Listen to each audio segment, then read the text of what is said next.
Bonjour à tous et bienvenue à cette conférence 5 à 7 organisée par l'Institut sur la thématique de la maladie d'Alzheimer.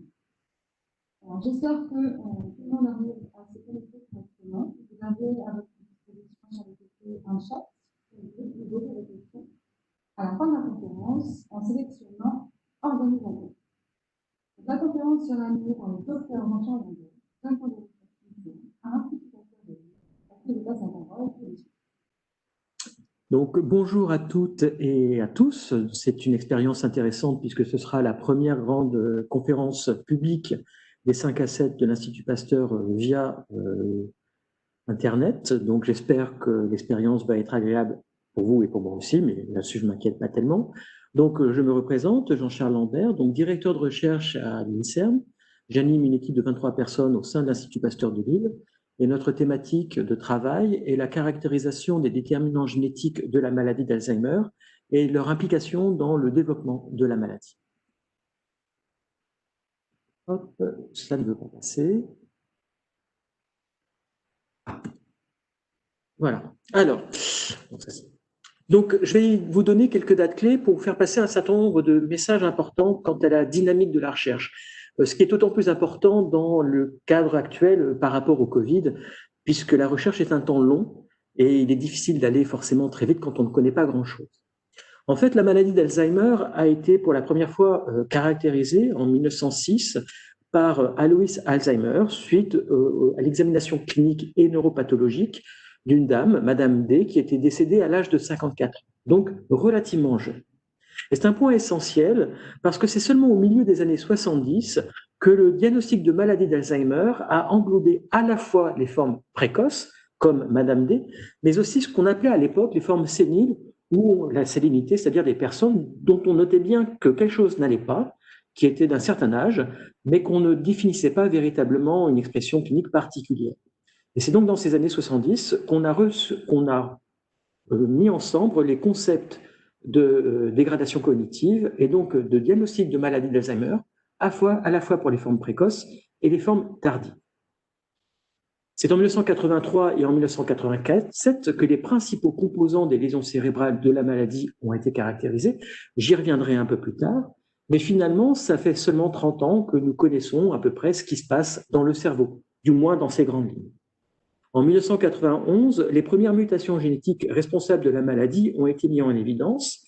Là aussi, j'en parlerai un peu plus tard. Et ça a été un événement majeur quant à la recherche sur la maladie d'Alzheimer, car ces découvertes génétiques ont conduit à émettre l'hypothèse de la cascade amyloïde, qui est toujours actuellement l'hypothèse qui conditionne la recherche sur la maladie. Alors, ce point est important. Parce qu'en fait, nous ne savons toujours pas si cette hypothèse est correcte ou non. Et là aussi, je reviendrai un peu plus tard. Cependant, ici, cette diapositive me permet d'illustrer le fait qu'en réalité, l'hypothèse principale sur laquelle nous travaillons depuis quelques années sur l'Alzheimer ne date que de moins de 30 ans.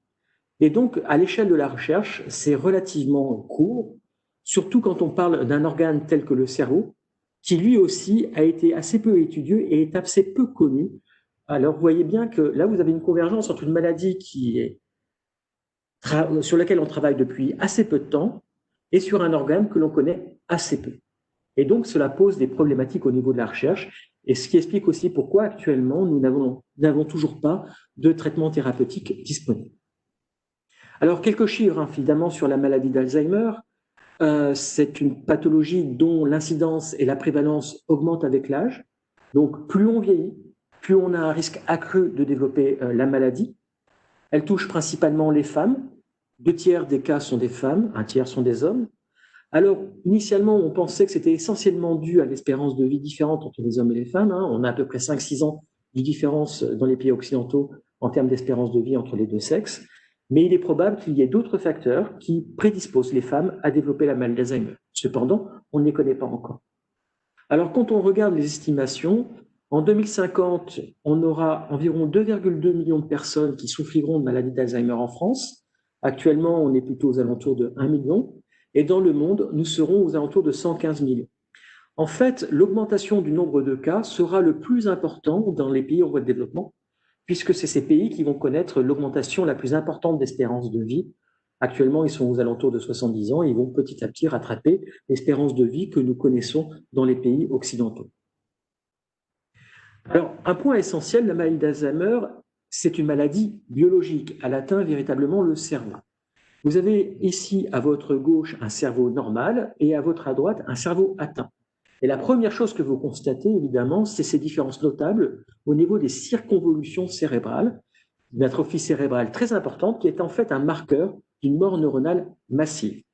En fait, on estime que lorsqu'on a les premiers signes cliniques de la maladie d'Alzheimer, dans des régions bien spécifiques telles que l'hippocampe, on a déjà à peu près 50% des neurones qui sont morts dès le début de la pathologie, dès qu'on commence à exprimer la pathologie.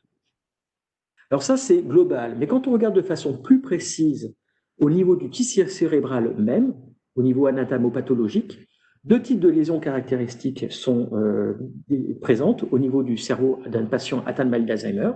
Ce qu'on appelle la dégénérescence neurofibrillaire, où ici vous avez toutes les lignes noires visibles sur cette image, mais aussi les dépôts amyloïdes. Ici, c'est les taches que vous avez au niveau du parenchyme cérébral. En fait, le diagnostic de maladie d'Alzheimer, au niveau clinique, est défini comme possible ou probable, et c'est seulement au décès du patient, par un examen anatomopathologique, qu'on pourra définir une forme définitive de maladie d'Alzheimer par la présence de ces deux types de lésions cérébrales. Alors, la dégénérescence neurofibrillaire est caractérisée par ce qu'on appelle ici des PHF, qui sont en fait l'accumulation intracellulaire de protéines tau hyperphosphorylées. Alors, je suis désolé pour les mots un peu scientifiques, mais je vais vous expliquer un petit peu ce que c'est. En fait, dans un neurone, donc le neurone, c'est la cellule qui permet la communication des signaux au niveau du cerveau et qui va finalement décider que vous bougiez le petit doigt ou pas. Vous avez ici ce qu'on appelle un axone et vous avez des transports au sein même de cet axone. En fait, ce sont véritablement des rails. Il faut vraiment prendre la métaphore du rail qui va organiser les flux d'informations du neurone à son début vers sa fin. Ces rails sont en fait appelés microtubules et vous avez ce qu'on appelle des traverses, les rails, vous avez des traverses pour les maintenir et ces traverses en bleu sont en fait la protéine tau. Et il y a des cheminots qui vont contrôler en fait la structure des microtubules. Ici, on va dire que les éléments en rouge marqués P sont des cheminots et ils vont pouvoir démonter les traverses et le fait de démonter les traverses va en fait empêcher d'avoir les rails et donc va limiter la communication au sein du neurone. Alors ce sont des choses qui sont tout à fait normales, il y a une dynamique continuelle au sein de nos neurones. Actuellement, comme je vous parle, ces microtubules sont en train de se démonter. Mais évidemment, si on veut augmenter par exemple le transport au sein des neurones, les cheminots vont pouvoir de nouveau remettre en place les traverses pour justement permettre le transport axonal. Donc cette dynamique a lieu tout le temps. Cependant, dans le cas de la maladie d'Alzheimer, ces cheminots vont décider d'une certaine façon de faire grève et de faire des piquets de grève qui va empêcher le transport axonal et en fait empêcher la communication au sein du neurone. Alors, dans le cas d'une grève, on peut décider de lever les piquets de grève, mais en l'occurrence, dans le cas de la maladie d'Alzheimer, une fois que ces piquets de grève sont dans le cas de la maladie en place, ils restent. Et malheureusement, petit à petit, le neurone va perdre sa capacité à communiquer et va mourir. Alors la dégénérescence neurofibrillaire, donc en fait ces piquets de grève qui vont s'accumuler au sein des neurones, commencent au niveau de ce qu'on appelle le cortex transentorhinal. En réalité, à partir d'un certain âge, nous avons tous une atteinte de dégénérescence neurofibrillaire au niveau du cerveau. C'est quelque chose de tout à fait anodin. D'ailleurs, cette dégénérescence neurofibrillaire va gagner l'hippocampe, qui est le siège de la mémorisation et de la mémoire. Jusqu'à là, c'est encore relativement normal. Cependant, ces lésions vont commencer à gagner le lobe temporal. Et là, c'est là où on va commencer véritablement à voir apparaître les premiers signes cliniques et l'explosion de la pathologie, qui va accompagner véritablement l'évolution de la maladie avec de plus en plus de troubles amnésiques, de plus en plus de troubles du comportement et de plus en plus de dépendance au fur et à mesure que ces lésions vont gagner le cerveau et finalement envahir tout le système cérébral. À côté de ça, vous avez la deuxième lésion, type de lésion dont je vous ai parlé, qui sont les dépôts de plaques amyloïdes. Alors, il s'agit de dépôts extracellulaires dans le parenchyme cérébral, donc autour des neurones, et c'est une atteinte diffuse du cerveau. Et c'est en 1983 qu'on a caractérisé le principal constituant de ces dépôts amyloïdes, qu'on a appelé peptides amyloïdes. Alors c'est un point essentiel, parce que je vais expliquer pourquoi c'est un point essentiel. Alors le problème, c'est qu'on a caractérisé la dégénérescence neurofibrillaire les constituants en 1987, les dépôts amyloïdes en 1983, et je vous ai parlé de l'atrophie cérébrale massive. Mais en fait, jusqu'au milieu des années 90, on avait cette dégénérescence neurofibrillaire, on avait ces dépôts amyloïdes, on avait cette atrophie cérébrale, mais on ne savait pas du tout quelle était la séquence qui conduisait au développement de la pathologie en fonction de ces différentes lésions. Donc, nous avions juste une observation globale de ce qui se passait dans le cerveau, sans exactement savoir comment cela s'agençait au cours du temps. Et la réponse, une début de réponse plutôt, est arrivée avec la génétique. Alors, vous connaissez l'ADN, qui porte en fait notre patrimoine génétique, et qui est l'alignement de 4 lettres ATGC. Et cet ADN, chez l'humain, représente à peu près 3 milliards de bases. Certaines séquences d'ADN codent pour des protéines qui sont en fait, la base, les briques de ce qui nous constitue de nos cellules. Ces séquences, par exemple pour un individu X, peuvent représenter un alignement de CA, T, C, G, C. On va définir ça comme étant une séquence normale. Cependant, chez un individu Y, cette même séquence peut être TCA-T, T. Donc vous avez un C qui est changé en T. Et c'est ce qu'on va définir une séquence mutée. Ce type de variation dans le génome humain arrive de très nombreuses fois. On estime actuellement à plus de 200 millions de fois d'un individu à l'autre, vous pouvez avoir ce type de variation. Alors la plupart du temps, ça n'a strictement aucune conséquence sur la façon dont nous sommes. Parfois, ça va changer l'expression d'un certain nombre de traits. Par exemple, pourquoi des personnes ont des yeux marrons, pourquoi des personnes ont des yeux bleus, pourquoi certaines personnes sont chauves. Et malheureusement, ces mutations, quelquefois, vont conduire au développement d'une pathologie. Alors, vous avez des exemples tels que la myopathie de Duchenne, vous avez aussi l'hémophilie. Et dans le cadre de la maladie d'Alzheimer, vous pouvez avoir ce type de mutation conduisant au développement de la pathologie. Alors, c'est ce qu'on appelle des formes familiales autosomiques dominantes, où si vous avez la mutation, vous développez malheureusement systématiquement la pathologie. Alors, ce sont des formes très rares, qui représentent moins de 1% des cas. Cependant, en termes de recherche, l'étude de ces formes familiales autosomiques dominantes ont permis des avancées majeures suite à la découverte de mutations dans les gènes APP, PS1 et PS2, et qui ont permis d'établir une séquence de développement de la pathologie avec la formation des dépôts amyloïdes et la production des peptides amyloïdes, conduisant à la dégénérescence neurofibrillaire, puis à l'atrophie cérébrale. C'est ce qu'on a appelé l'hypothèse de la cascade amyloïde. Et depuis l'énoncé de cette hypothèse de la cascade amyloïde en 1992, il faut savoir que la plupart des approches thérapeutiques potentielles ont été développées à partir de cette hypothèse, soit en cherchant à inhiber la production des peptides amyloïdes et la formation des plaques amyloïdes, ou soit en vaccinant contre les peptides amyloïdes. Alors, je vais m'attarder sur en fait, suite à ce développement des approches thérapeutiques, malheureusement, tous, pratiquement, se sont avérés être des échecs. Alors, je ne rentrerai pas dans les détails pourquoi, mais néanmoins, il y a d'espoir. Et je vais m'attarder sur une approche thérapeutique qui s'appelle l'immunothérapie. Alors, dans un premier temps, ça a été développé en 2001. On s'est dit que, peut-être pour nettoyer les dépôts amyloïdes, il était nécessaire de booster notre réponse immunitaire. Un peu comme vous le faites pour le vaccin de la grippe, où on va vous donner un morceau de vaccin et votre réponse immunitaire va le reconnaître, va produire des anticorps, et ces anticorps vont vous permettre de ne plus être infecté par le vaccin, par le virus de la grippe, ou en tout cas va l'empêcher de se développer dans votre organisme. Par analogie, des chercheurs se sont dit, eh bien nous allons injecter à des souris des peptides amyloïdes. Ceux-ci vont permettre la production d'anticorps. Ces anticorps vont être dirigés contre les dépôts amyloïdes et notre système immunitaire va les enlever du cerveau, va les dégrader. Et en fait, chez la souris, ça a fonctionné très très bien. Ici, vous voyez par exemple la séquence là en rouge qui sont les dépôts amyloïdes. Et quand vous immunisez en fait ces souris avec des peptides amyloïdes, il y a bien une réponse immunitaire qui se développe et vous voyez que vous avez entièrement nettoyé les dépôts amyloïdes du tissu cérébral. C'est vrai si vous le faites en préventif, c'est-à-dire tôt ou alors plus tardivement. Et donc c'était très très prometteur. Alors, forcément, a été développé un essai thérapeutique contrôlé à double aveugle. Alors, l'intérêt des essais thérapeutiques en double aveugle est ici très bien illustré.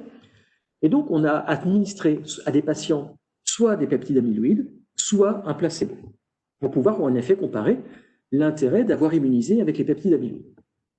Cette étude portait sur 372 patients. Et en fait, il est apparu que, alors 6 injections prévues tous les 3 mois, mais on a arrêté l'essai.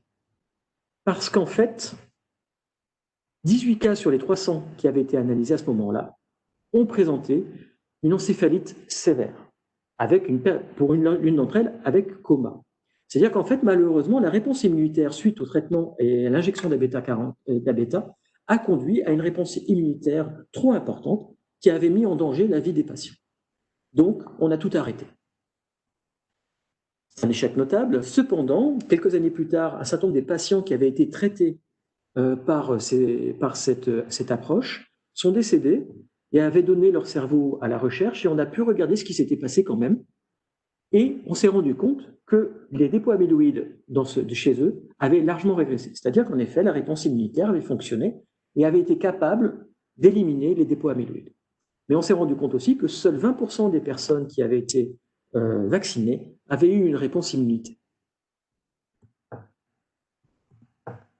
Alors, pour éviter cette réponse immunitaire trop importante, on s'est redirigé vers un autre mécanisme d'immunisation, qui est l'immunisation passive. Alors, cette fois-ci, plutôt que de donner des peptides amyloïdes, on a directement injecté des anticorps, ce qui a permis de très fortement limiter la réponse immunitaire anormale que nous avions observée précédemment. Et l'année dernière, pour la première fois, a été publié un essai thérapeutique positif concernant justement cette immunisation passive. Alors, par biogène, alors le nom de l'anticorps, c'est aducanumab, qui est potentiellement un nouvel espoir, en ralentissant, en tout cas, le développement de la maladie. Alors, il faut savoir qu'actuellement, cette approche thérapeutique est en cours d'évaluation par l'Agence fédérale américaine, FDA, mais il faut néanmoins mettre un bémol, parce qu'il y a un certain nombre de problèmes qui ont été soulevés suite à la publication des résultats, ou en tout cas la communication des résultats, et il est nécessaire encore d'avoir plusieurs étapes de validation pour être sûr qu'en effet ce traitement puisse être efficace. Mais c'est la première fois en 20 ans que nous avons un effet positif pour un traitement thérapeutique pour la maladie d'Alzheimer, et basé sur l'hypothèse de la cascade amyloïde. Alors ce point est essentiel parce que je vous ai dit que l'hypothèse de la cascade amyloïde était développée à partir de notre connaissance des formes monogéniques de la maladie d'Alzheimer. Cependant, ces formes représentent moins de 1% des cas. Et ce sont essentiellement des formes jeunes, avant 50 ans. Or, pour les 99 autres pourcents de cas, la très grande majorité ont plus de 80 ans.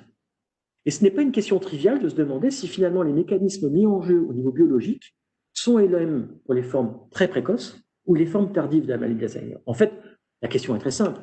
Est-ce que le traitement thérapeutique qu'on a développé pour les formes précoces de maladie d'Alzheimer va pouvoir fonctionner de la même manière pour des formes tardives? On comprend tout de suite les enjeux. Et là, pour ça, il est nécessaire maintenant de comprendre ce que sont ces formes sporadiques de la maladie d'Alzheimer, ces formes communes de la maladie d'Alzheimer. En fait, on peut classer les maladies humaines en fonction de ce schéma. Vous avez d'un côté les formes monogéniques, pratiquement expliquées que par de la génétique, comme je vous l'ai expliqué là pour la maladie d'Alzheimer, avec des mutations sur les gènes APP, PS1 et PS2, moins de 1% des cas. De l'autre côté, vous avez des maladies essentiellement environnementales. Par exemple, le cancer du poumon, parce que vous fumez, on sait quand même que là, le fait de fumer est un facteur de risque très, très, très important. Et au milieu, vous avez tout ce qu'on appelle les maladies multifactorielles complexes, qui combinent à la fois des facteurs génétiques et environnementaux. Alors, où se trouve la maladie d'Alzheimer dans ce contexte? En fait, la maladie d'Alzheimer, pour les formes sporadiques, les formes les plus communes, présente une composante génétique très importante.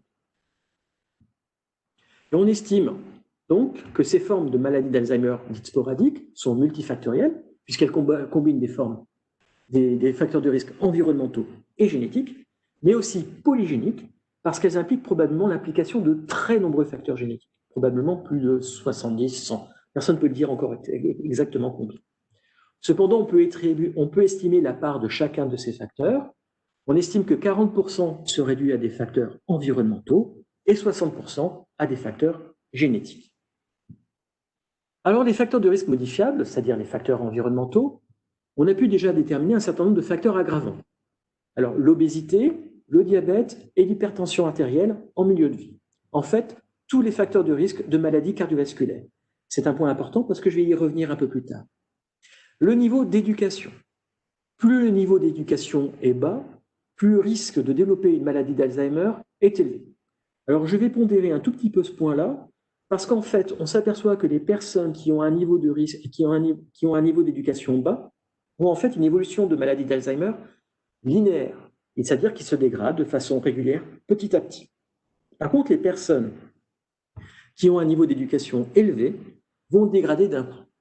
Pourquoi? Parce qu'on considère qu'elles vont mettre en place, en début de pathologie, des systèmes de défense ou en tout cas de compensation. Et elles vont finalement cacher le développement de la maladie. Cependant, à un moment donné, ces mécanismes de compensation ne vont plus fonctionner et donc on va assister d'un coup à un écoulement massif. Autre facteur aggravant, regardez la télévision. Alors, comme je dis souvent dans ce type de conférence, ce n'est pas la question de savoir si on regarde TF1 ou Arte, il n'y a pas de différence, c'est le fait d'être passif devant son écran. La télévision engage très peu, en fait, finalement, en termes de concentration et en termes d'implication intellectuelle. Alors, on a heureusement aussi des facteurs protecteurs. Alors, pour vous faire sourire, peut-être, c'est la consommation de vin. Alors, modéré, puisque comme je le dis souvent aussi, si jamais vous buvez beaucoup, vous ne mourrez pas de maladie d'Alzheimer. Là-dessus, il n'y a pas d'ambiguïté. Alors, c'est vraiment consommation de... Ça marche avec tous les alcools, en fait. Ça marche avec la bière, ça marche avec le snap, ça marche avec le vin, mais en petite quantité. Point essentiel, l'activité physique. Il n'y a vraiment strictement aucun doute maintenant, une activité physique régulière protège de la maladie d'Alzheimer. C'est probablement le point pour lequel il n'y a strictement aucune ambiguïté. Alors, ce n'est pas la peine non plus de faire des marathons, etc. Là, ce que je vous parle, c'est les critères d'OMS, 30 minutes de marche par jour, etc., sont suffisants pour avoir un impact sur votre santé. Et comme vous le voyez déjà, entre les facteurs aggravants et les facteurs protecteurs, ce que je viens de vous présenter, ce sont finalement des critères de qualité de vie. Trop point d'en faut, mais pas assez non plus.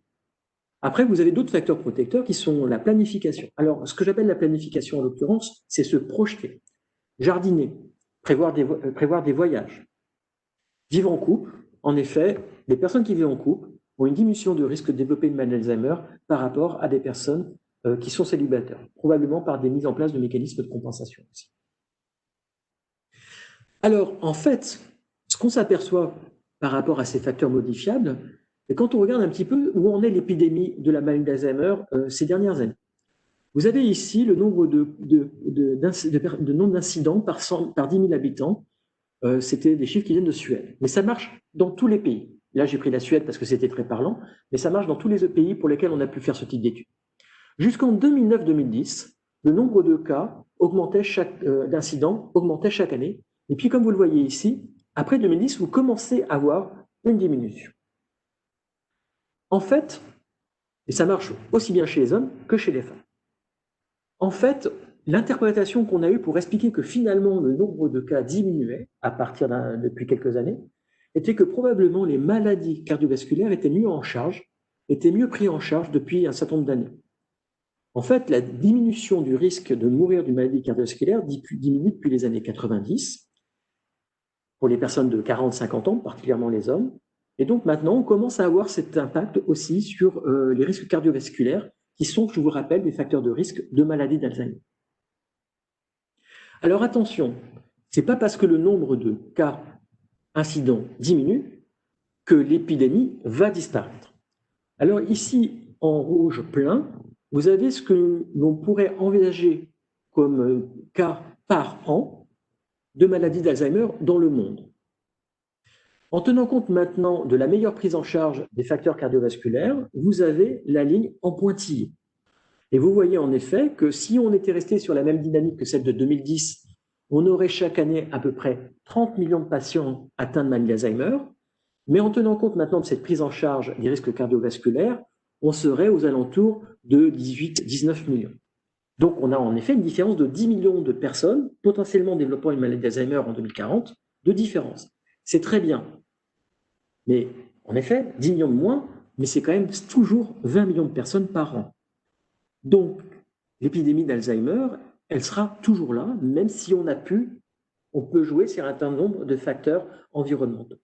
C'est un point important à garder en tête, l'épidémie va quand même être toujours importante, malgré l'amélioration de la prise en charge. En plus de ces facteurs de risque environnementaux, vous savez ce qu'on appelle les facteurs de risque non modifiables, donc les antécédents familiaux. Alors là, il faut être très prudent. Quand je parle de susceptibilité génétique, ce n'est pas parce que vous avez eu quelqu'un dans votre famille qui a développé une maladie d'Alzheimer que vous allez forcément développer une maladie d'Alzheimer. C'est juste un facteur de risque, c'est une susceptibilité, c'est donc une probabilité. Il est tout à fait possible que vous ne développiez pas du tout de maladie d'Alzheimer. Donc là-dessus, il faut vraiment l'entendre. C'est-à-dire que la génétique en soi ne peut pas être utile actuellement comme aide au diagnostic de maladie d'Alzheimer. C'est une indication qui est plutôt intéressante au niveau populationnel et au niveau de recherche. Alors actuellement, on connaît un facteur de risque qui est très reconnu, qui est le gène de la polypoprotéine E. Je ne rentrerai pas trop dans les détails, mais si vous avez cette combinaison epsilon-4, vous avez jusqu'à 15 fois plus de risque de développer une maladie d'Alzheimer. C'est donc une augmentation de risque très importante. Ça ne concerne que 2% de la population générale française, par exemple. Alors, l'évolution de la génétique a énormément changé avec l'utilisation de nouveaux outils particulièrement puissants qui permettent maintenant d'analyser le génome de façon très efficace. On peut même maintenant séquencer le génome d'un individu. Alors ça, c'est plus pour vous illustrer comment la technologie évolue de nos jours. Et en 2003, on a proclamé le séquençage du génome humain. Donc ces 3 milliards de bases dont je vous ai parlé précédemment. Ce travail a pris 13 ans, donc de 1990 à 2003, a impliqué plus de 2800 scientifiques et a coûté 2,7 milliards de dollars. En 2008 a été publié le génome de James Watson. Alors James Watson, c'est un des messieurs qui a eu le prix Nobel pour la caractérisation de la structure de l'ADN. Ça avait pris 4,5 mois, 27 scientifiques et 1,7 million de dollars. Vous voyez déjà l'évolution. Actuellement, vous pouvez avoir votre génome pour moins de 48 heures de travail, et c'est même pas pour 1500 dollars. Actuellement, vous pouvez l'avoir pour 500 dollars. Donc en fait, c'est vous dire que l'information génétique individuelle maintenant va être accessible relativement facilement. Alors, c'est quand même 3 milliards de bases de données, il faut beaucoup de mémoire et un gros ordinateur pour traiter l'information, mais c'est en train de changer énormément de choses en recherche, et probablement ça aura beaucoup d'impact en médecine dans les prochaines années.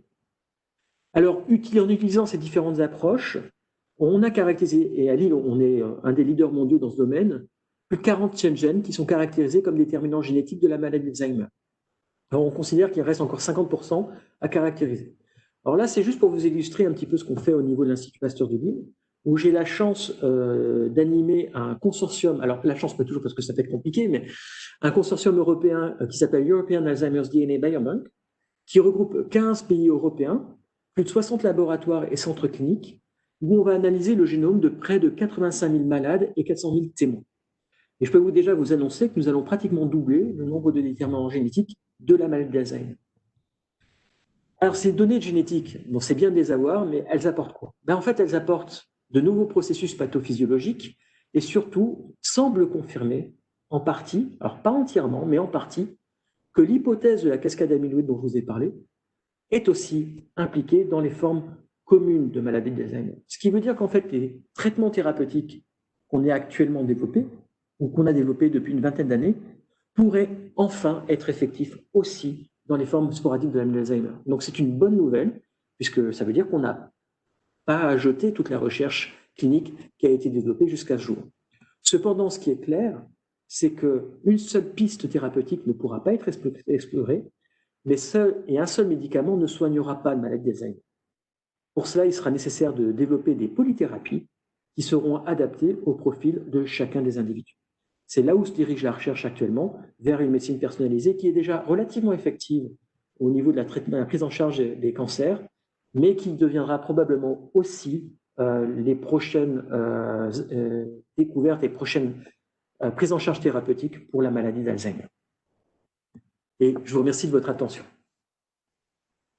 Un grand merci, Dr. Lambert, pour cette présentation. pas à écrire vos questions dans le chat sur le côté, à les envoyer à l'organisateur si vous en avez. Ce sera un plaisir de répondre à toutes vos questions.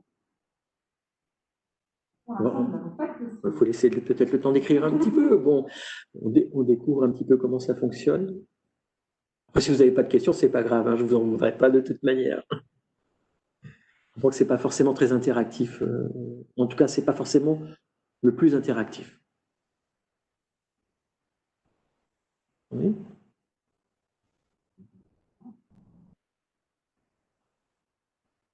N'hésitez pas à poser vos questions sur la partie chat, située à droite de votre écran, et à adresser vos questions directement à l'organisateur. Alors, on a déjà des questions qui arrivent. Eh bien, fantastique. Alors, la première question de Sophie. Est-ce que vous avez besoin de personnes descendantes de maladies d'Alzheimer pour vos tests? Alors, de personnes descendantes. Alors, je ne suis pas tout à fait sûr de comprendre ce que veut dire personne descendante. Je suppose que je vais l'associer à la notion de génétique, potentiellement. Est-ce qu'on a besoin d'avoir des informations familiales quant à savoir si, on va dire, un regroupement de formes familiales? Oui, forcément, on a besoin de ce type d'informations, tout simplement parce que les traitements en génétique statistique vont dépendre de ce type d'informations. Donc, c'est toujours mieux d'avoir ce type d'informations, mais il peut ne pas y avoir du tout de clusters familiaux, et donc être des cas qui apparaissent dans une famille sans qu'on sache exactement pourquoi, de toute manière. On va préciser, donc elle est fille de... D'accord, voilà. Il y a également une autre question donc, de Emma qui nous demande si nous avons des articles à recommander concernant toute cette évolution de la recherche. Alors, si ce sont alors bien sûr, comme vous pouvez vous en douter, il y a différents niveaux de complexité d'articles. Donc, vous avez des journaux très spécialisés avec des mises à niveau assez pointues en anglais. Ensuite, vous avez aussi des articles de vulgarisation scientifique. Par exemple, Sciences et Avenir fait généralement chaque année des bons articles de vulgarisation. Donc, si c'est ce que vous recherchez, je vous conseille plutôt de vous diriger vers de la presse de vulgarisation en français. Ensuite, en effet, il y a des choses qui peuvent être un peu plus complexes en fonction de votre niveau et de votre curiosité. Une autre question également de Elisabeth, j'espère que je vais bien prononcer, qui demande qu'est-ce que vous pensez du protocole RECODE de Bredesen? Le protocole RECODE de Bredesen. Alors, écoutez, je ne connais pas le protocole Bredesen. Peut-être vous pourrez rajouter ça dans le chat en même temps. Peut-être faites-vous référence à un protocole sauvage qui avait été développé l'année dernière, alors je ne sais plus avec quelle approche thérapeutique. Alors, si c'est celui-ci, auquel vous faites référence, je serai très simple, c'est scandaleux. Voilà. Parce qu'on ne peut pas, évidemment, décider de mettre des personnes sous traitement sans avoir un avis de ce qu'on appelle un CPP, donc un comité qui va évaluer la déontologie et l'éthique à administrer un traitement qui puisse potentiellement être dangereux. Et c'est vraiment mettre en... Et d'autant plus que quand on parle de patients atteints de maladie d'Alzheimer, on parle de personnes qui sont quand même qui ont des difficultés à décider par eux-mêmes et qui sont donc dépendantes. Et donc là, c'est clairement une situation où on bénéficie de la faiblesse des autres. Donc si c'est ça, c'est tout à fait scandaleux. Et d'ailleurs, les promoteurs de cet essai thérapeutique sont poursuivis à bon escient. D'autres questions qui arrivent. Une première question d'Amélie qui nous dit, étant donné certains échecs des essais cliniques, est-ce que les laboratoires pharmaceutiques sont en train de se détourner de la recherche consacrée à la maladie d'Alzheimer ou continuent-ils de soutenir des projets? Alors évidemment, c'est une très très bonne question qui touche véritablement fondamentalement la recherche. Alors, malheureusement, votre commentaire est juste. Suite à la difficulté de mettre en place et de trouver des résultats positifs, un certain nombre de laboratoires se sont en effet retirés de la recherche sur la maladie d'Alzheimer. même si les enjeux économiques et financiers sont importants, hein, vu le nombre de personnes qui peuvent être touchées, comme vous le comprenez, d'autant plus sur du long terme, hein, les entreprises pharmaceutiques adorent soigner des gens longtemps. La difficulté de la maladie a fait qu'un certain nombre d'entreprises pharmaceutiques se sont en effet retirées. Alors évidemment, ça va changer un petit peu avec les premiers essais positifs de Biogène, et on va probablement voir revenir les acteurs. Alors, je ne sais pas à quelle hauteur financière, je ne sais pas avec quel niveau d'implication. Disons qu'on était sur une phase descendante et probablement on va arriver sur une phase où ça va remonter. Mais malheureusement, oui, c'est clair, les entreprises pharmaceutiques avaient commencé à se désengager. Donc, une autre question donc, de Annie. En cas d'HTA qui apparaît dans la soixantaine, si la TA se stabilise, les risques de développer une maladie d'Alzheimer diminuent-ils? Alors, pour l'hypertension artérielle, c'est plutôt en milieu de vie. Donc, il vaut mieux la stabiliser le plus tôt possible, très clairement. Parce que vous avez une composante vasculaire hein, dans le cadre de la maladie d'Alzheimer. Après, si votre HTA est stabilisé, vous tombez dans un cadre tout à fait normal. L'idée, c'est d'essayer de stabiliser votre HTA le plus rapidement possible. Une autre question, Emma, qui demande: avez-vous entendu parler du village Alzheimer de Dax dans les Landes? Si oui, qu'en pensez-vous? Alors, j'en ai entendu parler, j'ai vu plusieurs présentations avant que ça ait été mis en place. Alors, je trouve que c'est une très bonne chose pour garder un certain niveau d'autonomie des patients atteints de maladie d'Alzheimer. Donc très interactive. J'ai pas eu l'occasion de visiter la structure, mais j'espère que j'aurai l'occasion de le faire. Je trouve ça très très bien. Alors après, il faut aussi être raisonnable. Est-ce qu'on va pouvoir mettre en place ce genre de choses pour tout le monde en France? Parce qu'évidemment, comme vous en doutez, ça a un coût. Donc je sais pas. Mais en tout cas, l'idée est très belle et semble être assez efficace, puisque vous avez ce qu'on appelle les thérapies pharmaceutiques, hein, mais vous avez aussi les approches non pharmaceutiques hein, qui peuvent fonctionner très bien. Et typiquement, le village de Dax fait partie aussi de ces approches non pharmaceutiques qui sont basées sur l'interaction sociale.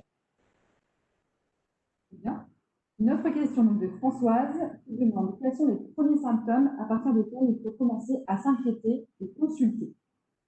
Alors ça, c'est une question qui est toujours un peu... Alors, ce qu'il faut savoir, hein, c'est que la maladie d'Alzheimer et les expressions cliniques peuvent énormément varier au début. Donc, il y a évidemment quelques facteurs qui peuvent commencer à être pris en considération. Alors, souvent, ce qui se passe, c'est que la personne va se rendre compte que quelque chose ne va pas, mais va être plutôt dans le déni. Donc, elle va mettre en place des systèmes de compensation. La famille met toujours il y a toujours un petit décalage entre les premiers symptômes ressentis par la personne et les symptômes caractérisés par la famille. Alors, ce qui peut conduire à poser problème, c'est par exemple la gestion d'un agenda. Les dates qui sont mélangées, qui sont oubliées de façon un peu trop systématique.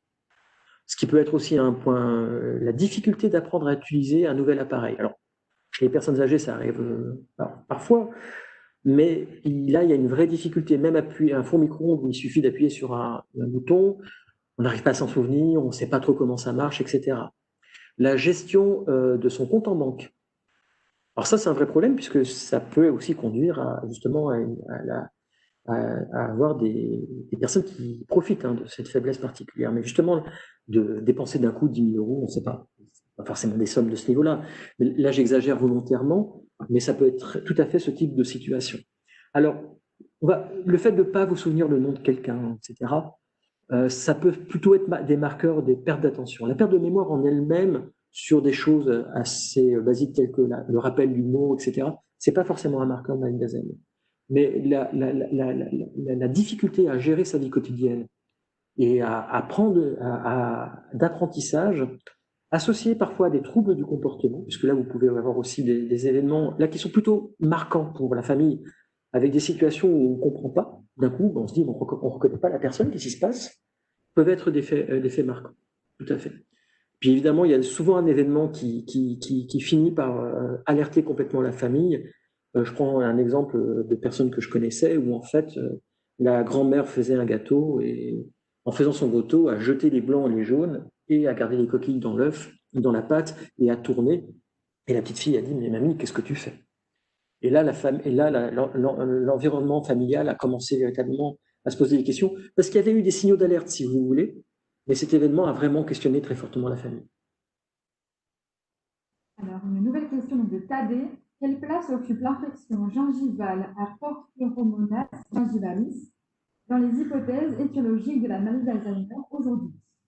Alors, concernant, en effet, il y a eu quelques études qui ont porté sur ce point-là. Alors, vous savez ce qu'on appelle le microbiote, qui peut être, alors vous savez, nous sommes les hôtes de milliards de bactéries. Vous en avez au niveau de la bouche, et évidemment, certaines peuvent provoquer des réponses inflammatoires. Et actuellement, on se questionne sur le fait d'avoir le développement d'une réponse inflammatoire au niveau de la bouche qui pourrait conduire potentiellement à une inflammation cérébrale. Et on commence très sérieusement à s'interroger sur l'importance d'une réponse inflammatoire cérébrale au niveau du développement de la maladie d'Alzheimer.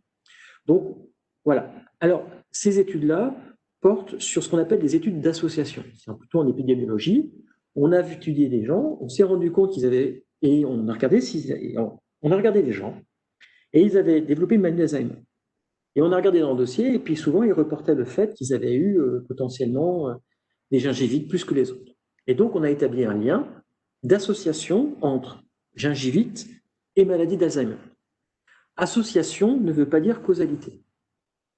Maintenant, parce qu'il y a plein d'autres facteurs qui pourraient expliquer que vous avez fait une gingivite, mais derrière, il s'était associé à autre chose, et c'est cette autre chose qui était en fait responsable du développement de maladie d'Alzheimer. C'est ce qu'on appelle des facteurs de confusion. Donc, il y a cette association. Pour l'instant, on n'a pas de preuve de causalité. Donc maintenant, il va falloir s'intéresser justement à ces preuves de causalité. Alors, ce sera plutôt en étude animale, modèle animal. Je vous avoue, je ne sais pas du tout comment on fait une gingivite chez un animal. Mais je suppose qu'il y a des gens qui commencent à réfléchir, à mettre en place ce type de modèle pour justement étudier et établir s'il y a un lien de causalité.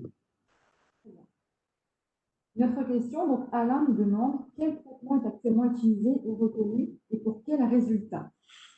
Alors, actuellement, vous n'avez pas grand-chose, très clair. Vous avez donc les anticholinésterasiques et les antagonistes NMDA. Donc vous avez en fait 3 ou 4 molécules sur le marché qui, vous le savez probablement, ont été déremboursées. Donc normalement, et maintenant, elles ne sont plus prises en charge par la sécurité sociale car considérées comme ayant un intérêt thérapeutique faible. Donc c'est pour ça que la sécurité sociale ne les rembourse plus. Alors, en fait, elles sont efficaces, mais dans une fenêtre de tir très restreinte. C'est-à-dire qu'en fait, elles vont être utiles seulement à un certain type de patients, à un moment bien particulier du développement de la pathologie.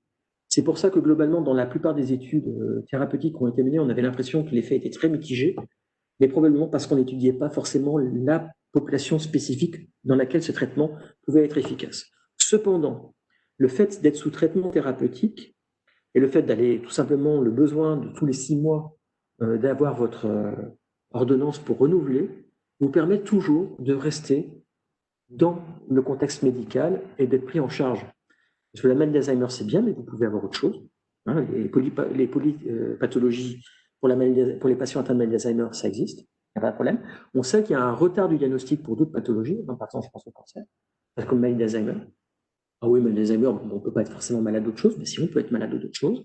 Donc, de toute manière, être pris en charge au niveau thérapeutique est une bonne chose parce que ça vous permet de gérer la personne dans son ensemble, tout simplement. Donc, pour moi, c'est probablement à ce niveau-là une erreur de l'avoir déremboursé parce que ça potentiellement exclut les gens du processus clinique. Alors, on a également une question de Jean-Marie qui nous dit qu'il a entendu parler de traitements bénéfiques à base de plantes. Qu'est-ce que vous pouvez nous dire à ce propos? Écoutez, alors, curcuma. Je pense que vous faites référence au curcuma. Alors, pour l'instant, toutes les études qui ont été publiées, probablement d'autres plantes, hein, parce qu'il y en a d'autres qui sont Ginkgo biloba aussi. Je suis pas sûr de, voilà, excusez-moi, je suis pas sûr de la prononciation Ginkgo biloba, etc. Ce sont des compléments alimentaires qui ont été étudiés en essai randomisé double aveugle. Ça a été fait sérieusement Et du peu des études que j'ai pu voir, que j'ai pu lire, actuellement, les résultats sont négatifs. Donc, ça, à première vue, ça n'apporte pas plus de bénéfices, en tout cas sur le risque de développer une maladie d'Alzheimer. D'ailleurs, c'est pour ça qu'on les classe en complément alimentaire, pas en réponse thérapeutique. Si ça avait fonctionné, je pense qu'ils auraient basculé de toute manière en thérapie, mais actuellement, ce sont considérés comme des compléments alimentaires. Donc justement, on a Annie qui nous dit que le biloba semble agir favorablement sur la cognitivité. Qu'en pensez-vous? Y a-t-il des études réalisées actuellement sur ce produit? Alors, je parlais bien de la maladie d'Alzheimer, hein, je ne parlais pas du cognitif, puisque c'est deux choses tout à fait différentes. Qui sont associées évidemment, mais on peut avoir des troubles cognitifs sans développer une maladie d'Alzheimer. À ma connaissance, il y a aussi des études randomisées double aveugle qui ont été faites sur le trouble cognitif, ou en tout cas sur la santé cognitive en général. Les résultats sont, à mon niveau de connaissance, négatifs ou faiblement positifs. C'est-à-dire qu'on ne peut pas exclure, mais c'est assez proche de l'effet placebo. Après, attention, il y avait un rationnel derrière, puisqu'on considère que ces molécules sont des antioxydants. Et donc, on a également Isabelle qui nous demande, on parle de prévention de l'échromésie. Grâce à la prévention, peut-on vraiment gagner des années de perte d'autonomie? Là, je vais vous répondre oui, sans aucun doute. Parce que si vous retardez le début de maladie, vous gagnez déjà en qualité de vie par rapport à ça. Et puis après, de toute manière, la maladie va probablement progresser un peu moins rapidement. Donc oui, oui, tout à fait. Et de toute façon, la prévention des risques cardiovasculaires sont utiles pour la maladie d'Alzheimer, mais ils sont utiles pratiquement pour tout, hein, pour les maladies cardiovasculaires, pour le cancer, etc. En fait, là, on vous parle, je ne vais pas enfoncer une porte ouverte, mais on vous parle de qualité de vie, d'une certaine manière. Quand vous faites du sport, et encore une fois, même de façon complètement raisonnable, vous améliorez votre qualité de vie, vous augmentez votre réponse immunitaire. Voilà, et plus tard, vous permettez aussi d'éviter d'avoir des déclins cognitifs et même d'Alzheimer. Vous mangez sainement en vous faisant plaisir, mais sans non plus... encore une fois, c'est toujours la même question, c'est une gestion des excès et de modération. Voilà, et vous améliorez votre qualité de vie en général. Ça a un impact sur les critères de santé en général et sur vos risques de développer des maladies plus tard en général. Très bien.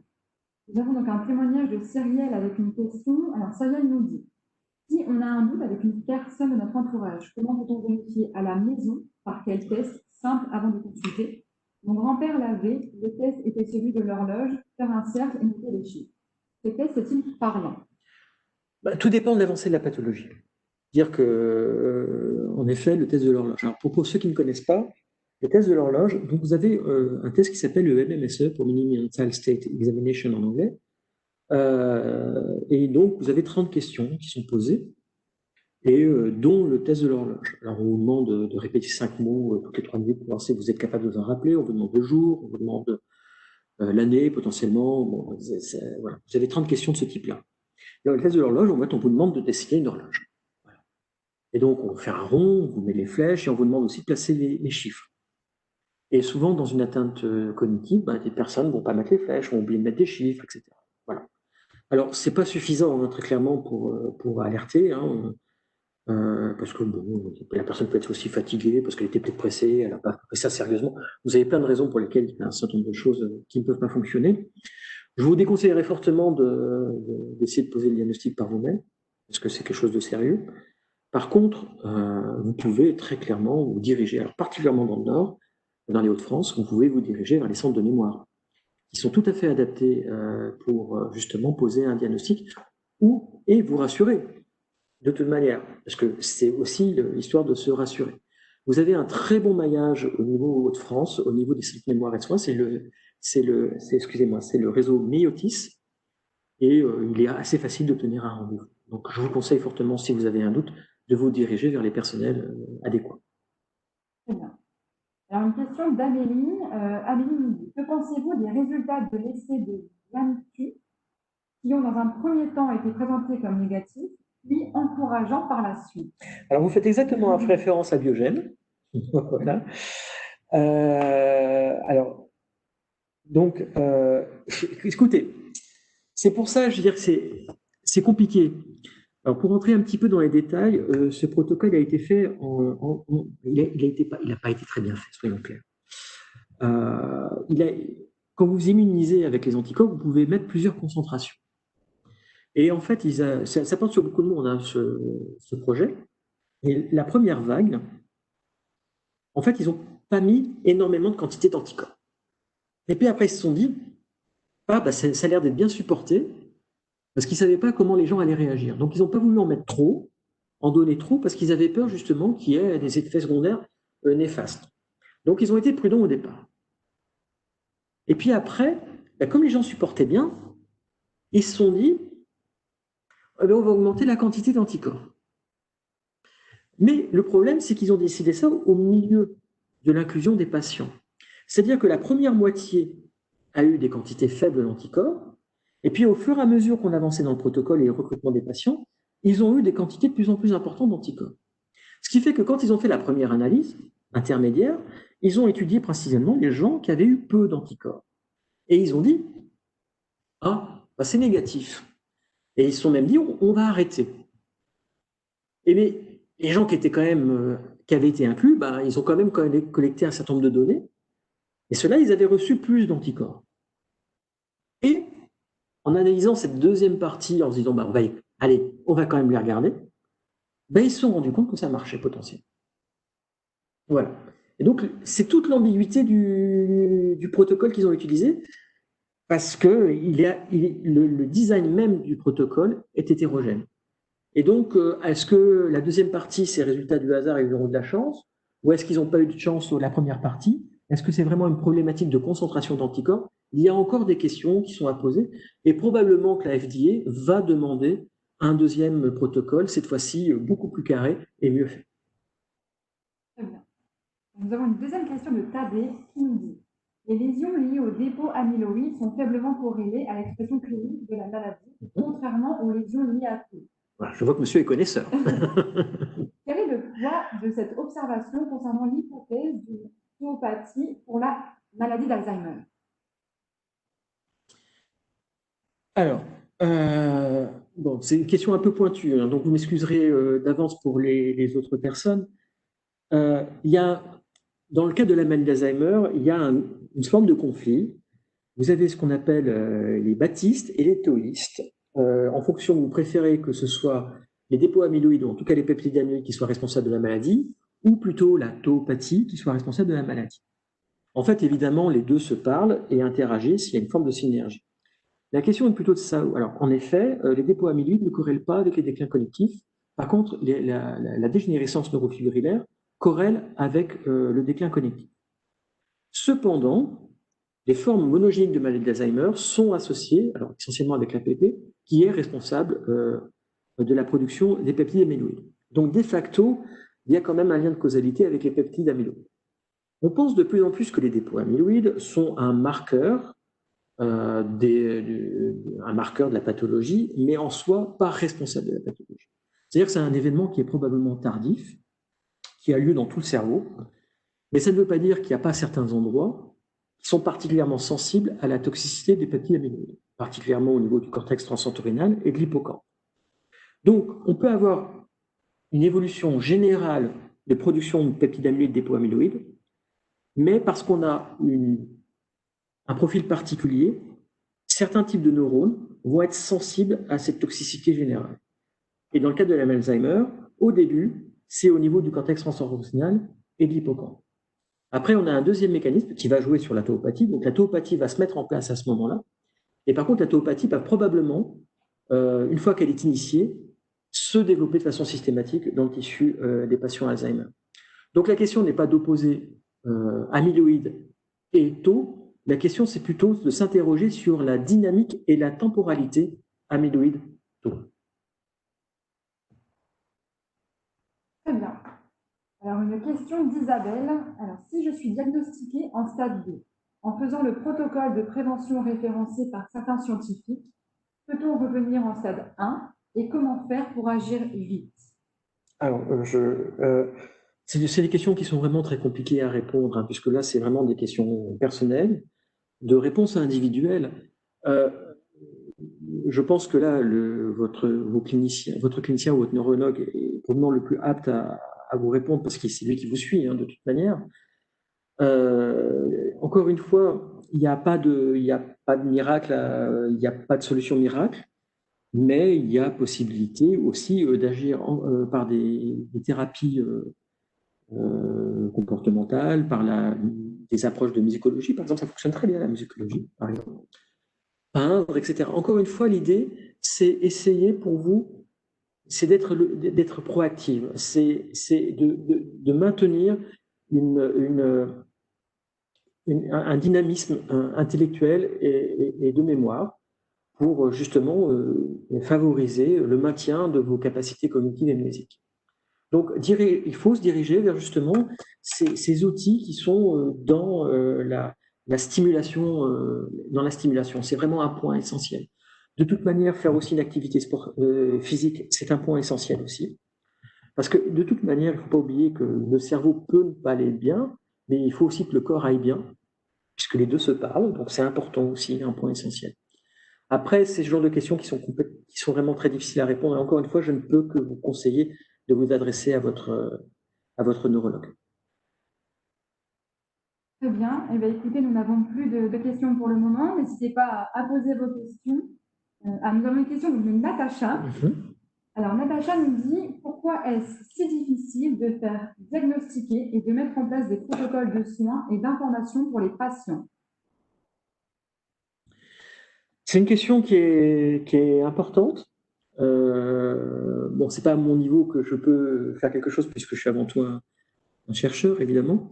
Alors, ce qu'il faut comprendre, c'est qu'on estime que, quand je vous dis par exemple qu'il y a 1 million de personnes atteintes de maladie d'Alzheimer en France, en fait, c'est une estimation qui est faite à partir des études prospectives françaises, telles que l'étude des 3 cités, qui est la principale actuellement en France. Pratiquement tous les chiffres qu'on a, ou PACUID, ils sont issus en fait de ce type d'études, qui portent sur des nombres restreints de personnes, hein, 10 000, 15 000. Et on extrapole, parce qu'en fait, il faut comprendre qu'on estime qu'à peu près la moitié des patients atteints de maladie d'Alzheimer ne sont pas diagnostiqués. Elles vivent chez elles, elles sont en maison de retraite, parfois en EHPAD, mais en réalité, il n'y a pas de diagnostic porté.